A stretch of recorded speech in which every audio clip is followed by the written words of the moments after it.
இருக்கக்கூடிய சான்றோர்களே, அரங்கத்தில் வீற்றிருக்கக்கூடிய அருமை தமிழ் உறவுகளே, உங்கள் அத்துணை பேரையும் இந்த நல்ல நேரத்தில் வணங்கி மகிழ்கிறேன்.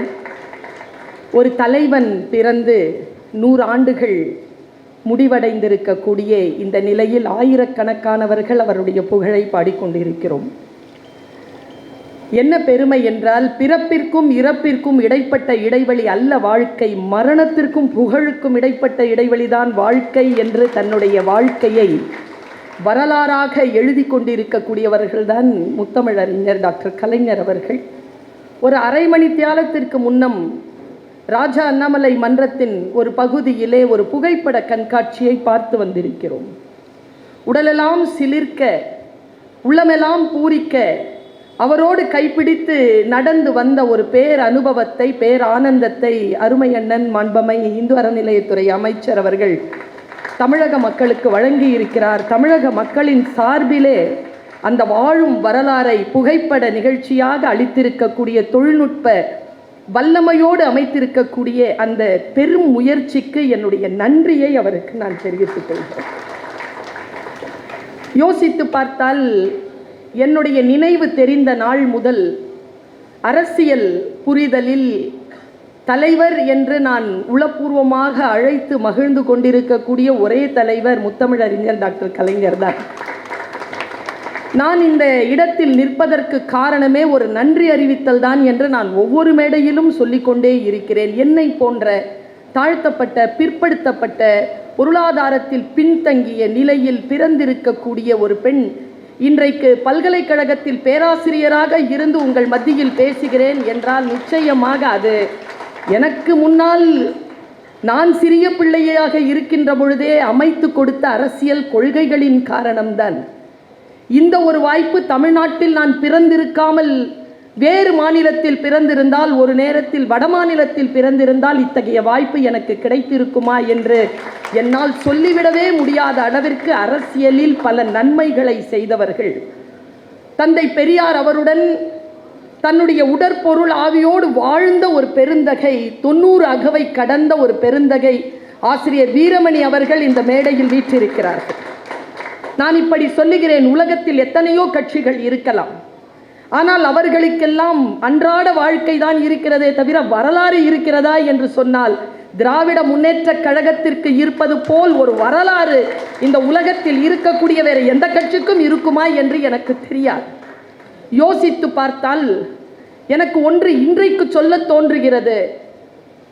பெருந்தகை முத்தமிழறிஞர் கலைஞர் அவர்களுடைய 100ஆண்டின் நிறைவு நாள்.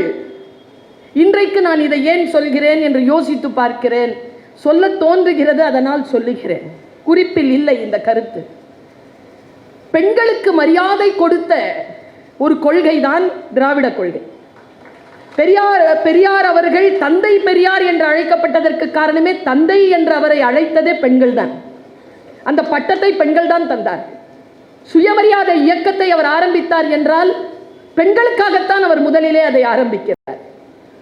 தந்தை பெரியார் என்கின்ற அந்த பட்டத்தையும் பெண்கள் பெரியாருக்கு தர, தந்தை பெரியார் திரும்பவும் அவர்களுக்கு சுயமரியாதை இயக்கத்தை தருகிறார். பெண்களை கொண்டாடுகின்ற ஒரு கொள்கை திராவிட கொள்கை.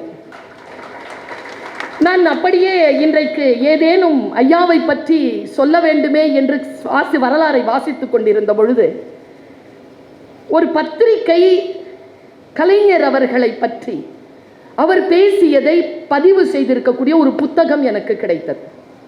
கலைஞர் அவர்கள் அதிலே ஒரு கேள்விக்கு பதில் சொல்லுகிறார். உங்களுடைய போராட்ட குணம் யாரிடமிருந்து நீங்கள் பெற்றீர்கள்? இந்த கேள்வி இப்போ திடீர்னு நான் கேட்குறேன்னு வச்சுக்கோங்களேன், நம்ம யாருக்குமே உடனடியாக பதில் சொல்ல வராது. டாக்டர் கலைஞர் அவர்கள் என் அம்மா, என் அப்பா என்று அந்த கேள்விக்கு பதிலை இப்படி சொல்கிறார். என் அப்பாவிடமிருந்தும் என் அம்மாவிடமிருந்தும் தான் நான் இந்த போராட்ட குணத்தை நான் கற்றுக்கொண்டேன். கடைசி வரை தான் போராளியாகவே இருந்தார் என்றால் அதற்கு காரணம் அவருடைய தாயும் தகப்பனும் என்று தன் தாய் தகப்பனை முன்னிறுத்துகிறார். பிறகு இந்த சமூகம் என் மீது நிகழ்த்திய ஜாதி பாகுபாடுதான் நான் போராளியாக நிற்பதற்கு காரணம் என்று அதிலே அவர் பதில் பேசுகிறார். நான் இங்கே நிறுத்துகிறேன். சமீபத்தில் மார்ச் 12ஆம் தேதி அன்று அன்னையர் தினத்தை கொண்டாடினோம். இந்து மதத்தில் மிக முக்கியமான பெருந்தலைவராக போற்றப்படுகிற ஆதிசங்கரர் அவருடைய பிறந்த நாளாக அது இருந்தது.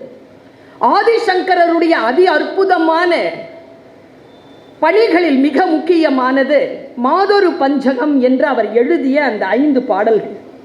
அந்த 5 பாடல்களில் அவர் என்ன பேசுகிறார்? தன் தாயை பற்றி அவர் பேசுகிறார்.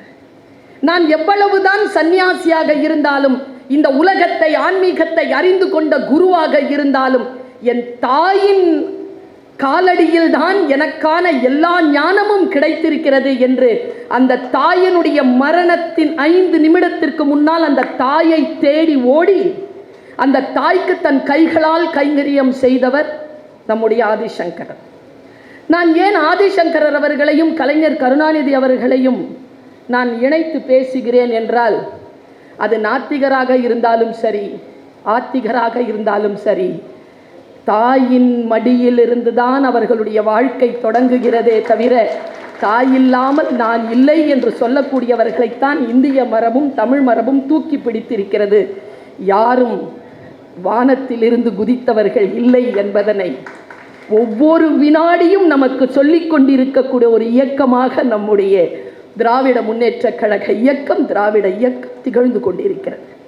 தாயை கண்ணியம் செய்யக்கூடியவர்கள், தன் தகப்பனை கண்ணியம் செய்யக்கூடியவர்கள், தாய் திரு நாட்டை கண்ணியம் செய்யக்கூடியவர்கள் தான் நமக்கு தலைவர்களாக இருந்திருக்கிறார்கள். அவர்களில் முன்னெத்தி ஏற்படுத்தவருக்கு பின்னால் இந்த சமூகத்தை தூக்கி நிறுத்திய மாபெரும் தலைவராக டாக்டர் கலைஞர் அவர்கள் திகழ்கிறார் என்பதுதான் அவருடைய பெருமைக்கான மிக முக்கியமான காரணம். சாதாரணமாக வந்து சேரவில்லை அவருக்கு இந்த பதவியும் பட்டமும் இந்த வாழ்க்கையும். ஒவ்வொரு அடியும் போராட்டம்தான். நான் சாதாரண ஒரு பெண்ணிடம் பேசிக்கொண்டே வந்தேன். அந்த பெண் என்னிடத்தில் சொன்னார், 94 வயசு வரைக்கும் என்ன அளவிற்கு உறுதியான உடல் அமைப்போடு உறுதியான மனநிலையோடு இருந்தார் நம் தலைவர் என்று பேசினால், அந்த உறுதிப்பாட்டை தந்தது அவர் அடிப்படையில் அவருக்கு இருந்த மக்கள் மீதான பற்றும், தமிழ் மீதான பற்றும், தமிழ்நாட்டின் மீதான பற்றும், திராவிட கொள்கைகளின் மீதான பற்றும் தான். ஒன்றும் இல்லைங்க, இன்னைக்கு ரொம்ப ஃப்ரெஷ்ஷாக ஒரு விஷயத்தை சேகர்பாபு ஐயா அவர்களினுடைய அந்த ஏற்பாட்டில் நடந்த அந்த காணொளியில் நான் பார்த்தேன். அந்த வரலாறு எனக்கு தெரியும். ஆனால் அதை காட்சியாக பார்க்கின்ற பொழுது மனம் கொஞ்சம் அசைஞ்சிருச்சு. தந்தை பெரியார் உட்கார்ந்திருக்கார், ஐயா முத்தமிழறிஞர் உட்கார்ந்திருக்கார். முத்தமிழறிஞர் அப்போ ரொம்ப சின்ன வயசாக உட்கார்ந்திருக்கார். அந்த படத்தில் பாருங்க, மிஸ் பண்ணாமல் போய் பார்த்துருங்க அதை. அப்போது தந்தை பெரியார் ஒரு கருப்பு துண்டை அப்படி போட்டு, இனிமேல் இதுதான் நம்முடைய கொடி அப்படின்னு சொன்னவுடன் அதை பார்த்துக்கிட்டே இருந்த கலைஞர் தன்னுடைய கட்டை விரலை எடுத்து, ஒரு குண்டூசியை எடுத்து அந்த கட்டை விரலுக்குள்ளாக இருக்கக்கூடிய இரத்தத்தை குத்தி எடுத்து அந்த கருப்பு துணியில் ஒரு பொட்டு வச்சு, ஐயா நம்முடைய இந்த கொடியில் புரட்சியும் சேரட்டும் என்று சொல்லி ஒரு பொட்டு வைத்து, அந்த கருப்பு நிலையிலே தன்னுடைய இரத்த திலகமிட்டு வளர்த்த கட்சியாக இந்த கட்சி அமைந்திருக்கிறது என்று அவர் வாழும் வரலாற்றிலே அதை குறிப்பிட்டிருக்கிறார். ஏன் அடுத்த தலைமுறைக்கு இதை நாம் செலுத்த வேண்டும்? நீங்கள் மற்ற இடங்கள்லாம் போனீங்கன்னா உங்களுக்கு ஆட்டம் பாட்டம் கொண்டாட்டம்னு இருந்தால் தான் மக்களே உட்காருவாங்க. திராவிட முன்னேற்ற கழகம் நடத்துகின்ற கூட்டங்களில் தான் கொள்கைகளையும் கருத்துகளையும் கேட்பதற்கு ஆயிரக்கணக்கான மக்கள் கூடுகிறார்கள் என்பதுதான் இந்த நாட்டினுடைய வரலாறு. வாசிப்பு பழக்கம் கொஞ்சம் அதிகம் வேண்டும் என்பது இன்றைய தேவையாக இருக்கிறது என்பதனை நான் கூடுதலாக சொல்லுகிறேன். இந்த முத்தமிழ் அறிஞர் நம்மை எவ்வளவு நேசித்திருக்கிறார். ஏன் அவரை பற்றி நான் இன்னைக்கு சொல்லலைங்க, இந்த 100 ஆண்டுகள் இல்லை, நாங்கள் எல்லோரும் இன்னும் எத்தனை ஆண்டுகள் உயிரோடு இருக்க போகிறோம் என்று தெரியாது. ஆனால் நான் ஒன்று சொல்லுகிறேன், இந்த தமிழ்நாட்டில் சுயமரியாதை என்று எண்ணக்கூடிய ஒரு மனிதனுடைய இதயம் துடிக்கின்ற வரைக்கும் இன்னும் 1000 ஆண்டுகளுக்கு அல்ல, அதற்கு பிறகும் டாக்டர் கலைஞர் அவர்களுடைய புகழ் பேசப்படும் என்பதற்கு அவர் விட்டு சென்ற வரலாறு. அவர்கிட்ட ஒரு கேள்வி கேட்குறாங்க, எத்தனை பேர் கிட்டங்க இது இருக்கு? நான் திரும்பவும் சொல்லுகிறேன், யார் நல்ல தலைவர் தெரியுமா? இன்னைக்கு இருக்கிற சினாரியோவை பார்த்தா எல்லாரையும் ஒதுக்கி வச்சுட்டு நான் தான் ப்ரொஜெக்ட் பண்ணுறவங்க தான் இருக்காங்க. தன்னை மட்டுமே ப்ரொஜெக்ட் பண்ணுறவங்க மத்தியில் எல்லோரையும் விட சிறப்பானவன் இல்லை தலைவன், தன்னை விட சிறப்பானவர்களை உருவாக்குபவன் தான் தலைவன் என்பதனை இந்த காலத்திற்கு சொல்லிக் கொண்டிருக்கக்கூட ஒரு இயக்கம். எங்க நான் தான் முதல்வன் நான் தான் முதல்வன் சொல்லும் பொழுது மக்கள்கிட்ட அந்த வார்த்தையை கொண்டு போய் சேர்த்து 8 கோடி மக்களுக்கும் கொண்டு போய் சேருப்பா, எல்லாரும் சொல்லுங்க நான் தான் முதல்வன் என்று. நான் முதல்வன் என்கின்ற திட்டத்தை மாணவர்களிடத்தில் கொண்டு சேர்ந்த அந்த பரம்பரை. நான் இப்படி யோசிச்சு பார்க்கிறேன். அவர்கிட்ட ஒரு கேள்வி கேட்கிறாங்க. நேற்று கூட ஒரு கூட்டத்தில் பேசினாங்க. புகழ் பாடுகின்ற பொழுது எல்லோரும் பேசுவதுதான், கலைஞரை போல் ஆட்சிப்பிடத்தில் உட்கார்ந்து கொண்டு அதே போல் இலக்கியத்திலும் களமாடியவர்கள் அவரை போல் இல்லை. அது உண்மைதான். அத்தனை லட்ச பக்கங்களில் எல்லாம் எத்தனை நாவல்கள், எத்தனை சிறுகதைகள், எத்தனை கவிதைகள், எத்தனை கடித இலக்கியங்கள், எத்தனை பயண கட்டுரைகள், எத்தனை தலையங்கங்கள், எப்படி எழுதி கொண்டே இருந்தார். இப்போ நாம போய் ஒரு கட்டுரை எழுத முடியலைங்க டீச்சருங்க. நான் பிள்ளைகிட்ட சொன்ன ஒரு கட்டுரை எழுத மாட்டேங்குது. இந்த பிள்ளைங்க கிட்ட இன்னைக்கு எங்க யாராவது இறந்து போயிட்டாங்கன்னா RIPங்கிறான், ரெஸ்ட் இன் பீஸ் கூட எழுத மாட்டேங்கிறான். எல்லாம் சுருங்கி போன காலகட்டத்தில் தன் வாழ்நாளில் அரசியல் பீடத்தில், ஆட்சி பீடத்தில் தன் அதிகாரம் இருந்தாலும் சரி, இல்லை அவர் எதிர்கட்சியாக இருந்தாலும் சரி, அவர் தன்னுடைய பேனாவை கீழே போடவே இல்லைங்க. தூக்கி பிடித்துக் கொண்டே இருந்தார். அதை அவர் சட்டை பையில் தலையிமிருந்து நின்ற பேனா வெற்றுத்தாளில் தலை குனிந்த பொழுது இந்த உலகத்தை புரட்டி போடுகின்ற நெம்புகோலாக அது மாறியது என்பது வரலாறு. அவர்கிட்ட கேட்குறாங்க, உங்களை மாதிரி இலக்கியத்திலையும் அரசியலையும் இருக்கிறவங்க இந்த உலகத்தில் யாரும் இல்லை. உடனே என்ன தன்னடக்கம் பாருங்க. அந்த தன்னடக்கத்தில் அவர் சொல்லுகிறார், யார் சொன்னது? அந்த அந்த புத்தகம் எழுதியிருக்கிறாங்க, பத்திரிகை போட்டிருக்கக்கூடிய அந்த புத்தகத்தில் அவர் பேசியது அப்படியே பதிவாயிருக்கு. யார் சொன்னது? ஜவஹர்லால் நேரு இல்லையா? ஜவஹர்லால் நேரு, பண்டித ஜவஹர்லால் நேரு அவர்கள் இலக்கிய தரம் வாய்ந்த எழுத்திற்கு சொந்தக்காரர். தான் சிறைச்சாலையில் இருந்த பொழுது தன் மகளுக்கு அவர் எழுதிய கடிதங்களே ஒரு இலக்கிய பெட்டகம் இல்லையா? ஏன் ராஜாஜி ஐயா அவருடைய எழுத்தாற்றல், பேரறிஞர் அண்ணா அவர் எவ்வளவு பெரிய இலக்கிய பேராசான், அதற்கு அவர் சொல்றாருங்க எவ்வளவு பெரிய ஒரு தன்னடக்கம் பாரு. அதனால் அவர்களோடு என்ன நான் ஒப்பீடு செய்யவில்லை, எனக்கு முன்னாலும் முன்னோர்கள் இருந்திருக்கிறார்கள் என்பதற்காக நான் சொல்லுகிறேன் என்று சொன்ன அந்த பெருந்தலைவரை நான் நினைக்கிறேன். சிறந்த பேச்சாளர்கள் சிறந்த எழுத்தாளர்களாக திகழ்வதில்லை. சிறந்த பேச்சாளராகவும் சிறந்த எழுத்தாளராகவும் திகழ்ந்த ஒருவர் மிகச்சிறந்த அரசியல் தலைவராக திகழ்வது கோடி மக்களில் ஒருவருக்குத்தான் வாய்த்திருக்கிறது. திரைப்பட கலைஞனாக, எழுத்தாளராக, பேச்சாளராக, பத்திரிகையாளராக, அரசியல் தலைவராக உலக அளவில் வெற்றி கொண்ட மாமனிதர் டாக்டர் கலைஞர். இது அடுத்த தலைமுறைக்கு நாம சொல்லணும். நான் இப்படி சொல்றேன், பேசுறவங்க எழுதுறது இல்லையா? எழுதுறாங்க. எழுதுறவங்க அரசியல் பண்றது இல்லையா? பண்றாங்க. எங்க தெரியுமா டாக்டர் கலைஞர் அவர்கள் நிற்கிறாங்க? அவர் எந்த துறையில எடுத்தாலும் அவர் தான் தி பெஸ்டாக இருக்கிறார் என்பதுதான் அவர் புகழ். பேச்சாளர் இருந்தால் அவர் தான் தி பெஸ்ட் ஸ்பீக்கர்.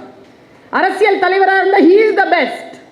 ஒரு வசனம் எனக்கு தெரிஞ்சு தமிழ் திரைப்பட உலகத்தில் வசன கர்த்தாவின் பெயரை சொல்லி ஒரு திரைப்படம் ஓடிய வரலாறு என்றால் அது டாக்டர் கலைஞர் அவர்களுடைய வரலாறு தான். எல்லாவற்றிலும் மிக சிறந்தவராக இருந்திருக்கிறார். அவர் சொல்றார், இந்த மக்களை சொல்கிறார், என் கால்கள் கடை கோடியில் நிற்கும் மக்களை சுற்றியே உலா வருகின்றன. தானுங்க தலைவன். என் கரங்கள் அவர்களை கரையேற்றிடவே நீளுகின்றன. என் கண்கள் அவர்களுக்காகவே ஒளி உமிழ்கின்றன, அவர்களுக்காகவே கலங்குகின்றன. ஏழை எளிய சாதாரண சாமானிய தாழ்த்தப்பட்ட பிற்படுத்தப்பட்ட மிகவும் பிற்படுத்தப்பட்ட நடுத்தர மக்களின் தொண்டன் நான் என்பதில் பெருமை அடைகிறேன் என்று பத்திரிகையில் எழுதிய ஒரே தலைவர் டாக்டர் கலைஞர் அவர்கள். அவர்கள்கிட்ட கேட்குறாங்க, எப்படி உங்க தொண்டர்கள் இவ்வளோ உற்சாகமாக இருக்காங்க? என்ன பதில் பாருங்க. நான் சோர்வடையும் பொழுது அவர்கள் என்னை உற்சாகப்படுத்துகிறார்கள், அவர்கள் சோர்வடையும் பொழுது அவர்களை நான் உற்சாகப்படுத்துகிறேன், அதனால் எங்கள் கட்சி உற்சாகத்தோடு இயங்குகிறது என்று தன்னை ஒரு தொண்டனாக, தொண்டனுக்கு நிகரானவனாக கருத்தில் கொண்ட அந்த பெருமகனை நான் நினைக்கிறேன். அவர் சொல்லுகின்ற சொல், கல்லை எரியட்டும் சொல்லால் சந்திப்போம். இதை நம்ம சொல்லணுங்க, அடுத்த தலைமுறைக்கு நம்ம சொல்ல. இன்னைக்கு களமாடுறீங்கல்ல அரசியல்வாதிகள், அவர்கள் எல்லோரும் தெரிந்து கொள்ள வேண்டிய மாபெரும் சூட்சுமம் இது. கல்லை எறியட்டும், சொல்லால் சந்திப்போம். கத்தியை வீசட்டும், புத்தியால் சந்திப்போம். திராகவம் வீசட்டும், திறமையால் பொறுப்போம். கண்ணாடி வீசட்டும், முக்குணங்களால் காப்போம் என்று தன் தம்பிமார்களுக்கு அறிவுரை சொன்ன தலைவர்.